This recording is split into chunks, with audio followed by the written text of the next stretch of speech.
Party, party, tugs, tugs, Pride na naman. Ang daming parties na pupuntahan at ang dami rin cute na pwedeng makilala.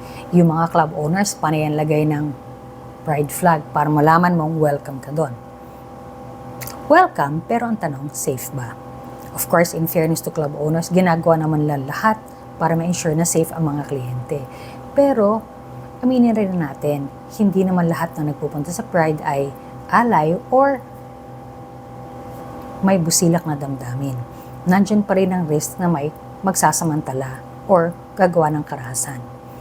Kaya, dapat maging aware tayo sa mga modus. Bukod dun sa pinakalumang style na lalasingin ka hanggang mawalan ka ng malay, andyan din yung paggamit ng drugs. Kaya ang isa dyan ay yung GHB or gamma hydroxybutyrate, aka liquid X or juice.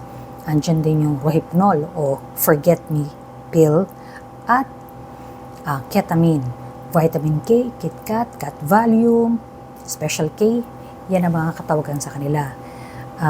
Halos pare-pareho sila ng karakteristik, no? Clear, walang amoy, walang lasa, kaya hindi mo mapapansin kung sakaling na ihalo na sa inumin mo. Pero mararamdaman mo yung kanilang epekto.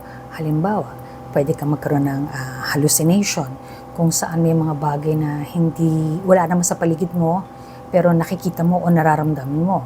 So, halimbawa, habang sumasigaw kang ganyan, sabihin mo ganyan, "Uy, ba't ang daming rabbit?" Okay? O kaya sabihin mo, "Shh, kayo maingay. May sinasabi yung rainbow. Nag-uusap kami." Pwede ka rin magkaroon ng amnesia at saka ng kawalan ng ulirat. Kaya hindi mo na maaalala kung anong nangyari kapag ikaw ay nagising. Okay, importante tuloy, syempre, na tayo ay gumawa ng plano para maiwasan natin ang lahat ng ito. Ano yung mga pwedeng include sa plano na yan? Body-body. Kung aalis kayo ng magkakasama, mag-assign kayo ng kung sino titingin sa bawat isa para uuwi pa rin kayo ng buo. Okay, maging aware sa mga gantong taktika. Halimbawa, yung sa kapaligiran mo, dapat aware ka na yung mga tao, yung style na tatabihan ka, kinakausap ka, pero maya-maya, parang inihihiwalay ka physically sa mga kasama mo. So, dapat alam mo yung mga ganong estilo. Pag meron kang kutob na masama, pakinggan mo yun, huwag mong baliwalain. Tinuturo sa atin ng bata pa, huwag kang tatanggap ng pagkain sa hindi mo kakilala. Kahit mabango pa siya, hindi natin alam kung ano ang pwedeng mangyari. Pwede rin kayong maglagay halimbawa sa speed dial ng telepono nyo. Para sa ganon, kung natataranta ka na at may emergency, madali lang tumawag. Okay? Make sure your phone is charged.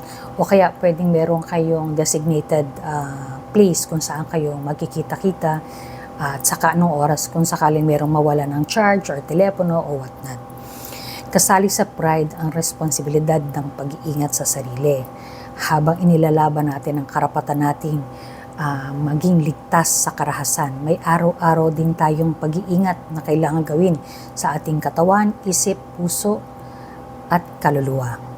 Kaya sana gawin natin ito para mas marami pa tayong pagsasamahang pakikibaka at pagdiriwang ng Pride sa mga susunod. Make sure to party and party safe.